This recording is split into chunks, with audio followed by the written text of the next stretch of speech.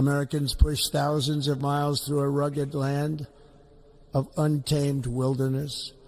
They crossed deserts, scaled mountains, braved untold dangers, won the Wild West, ended slavery, rescued millions from tyranny, lifted billions from poverty, harnessed electricity, split the atom, launched mankind into the heavens.